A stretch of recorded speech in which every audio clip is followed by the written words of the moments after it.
The question is there rebirth? If it's there, what is the basis for one being to go from one birth to another? What is it that carries a person from one to another? Now, if you need to understand this, you must have some understanding of the mechanics of who you are. I'm talking about the mechanics of how a human being is built. See, when you say I'm a human being, the outermost periphery is the physical body. In yoga, we look at everything as body because it is easier for you to understand that way. So we see the body as 5 dimensions or 5 sheets. Physical body is known as Annamaya Kosha. Annamaya Kosha means… Anna means the food. This is food body. Next one is called Manomaya Kosha.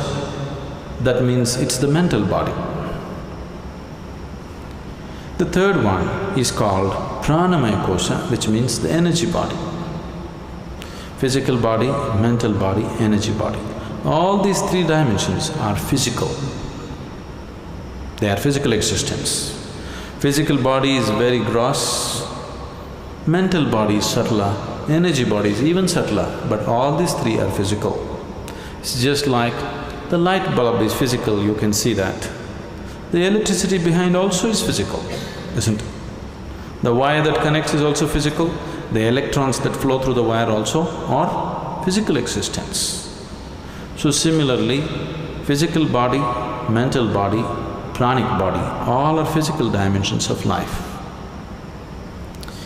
This physical dimension of life, both in all these 3 dimensions, carries the imprints of karma. On the body it is imprinted, on the mind it's imprinted, and on the energy it's imprinted. This karmic imprints or the karmic structure is what holds it together. Karma is the cement which holds you to the physical body. Karma is the bondage, at the same time it's only because of karmic stuff you can hold on to the body and be here. This is where spirituality seems to be difficult because if you try to take it away, it doesn't work. If you try to add, it doesn't work. You need to be just there. If you're just there, it's a moment. Now, the next 2 dimensions are called Vijnanamaya Kosha and Anandamaya Kosha. Vijnanamaya Kosha is non-physical but related to the physical. It is like a transient state. Anandamaya Kosha is completely non-physical. So, Vijnanamaya Kosha and Anandamaya Kosha means it's the bliss body. There is a bliss body inside which is 100% non-physical. It has no form of its own. Only if the energy body, the mental body and the physical body are in shape, it can hold the bliss body in shape. If these things are taken away, the bliss body will just become a part of the cosmos. So whatever you are referring to as Atman or the soul is a fiction actually. In the sense, people are describing a certain limitation of the non-physical as a soul. But the body for the soul is still your karma. If the karmic structure is completely dismantled, there is no soul, everything merges into everything else. What is referred to as Mahasamadhi or Mahaparinirvana is just this, that you slowly understand where the keys are and dismantle the karmic structure so that you become truly no more. When somebody dies, we say, this person is no more. That's not true. That person is no more the way you know them, but they still very much exist. Now if you dismantle the karmic structure 100%, now you merge with the existence. This is what is referred to as mukti, mahasamadhi. In Hindu tradition it is referred to as mukti. In yogic tradition it is referred to as mahasamadhi. In the Buddhist way it is called as mahaparinirvana. Generally in English we are saying liberation. Liberation means becoming free from the very process of life and birth and death. Liberation means becoming free from the basic structures of body and mind. And for all this, the karmic structure is the strings which hold these things together. So when a person dies, obviously the physical body is something that you borrowed from the earth. This body is just earth, isn't it? You understand? This physical body is just a piece of earth which is right now prancing around like this. But you have to pay it back, atom to atom, no interest though. But you have to pay back every atom. You won't be allowed to carry a single atom from this planet. Nobody has managed it.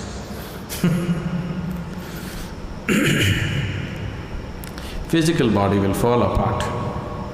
The mental body and the pranic body, depending upon the strength of your karma, goes on.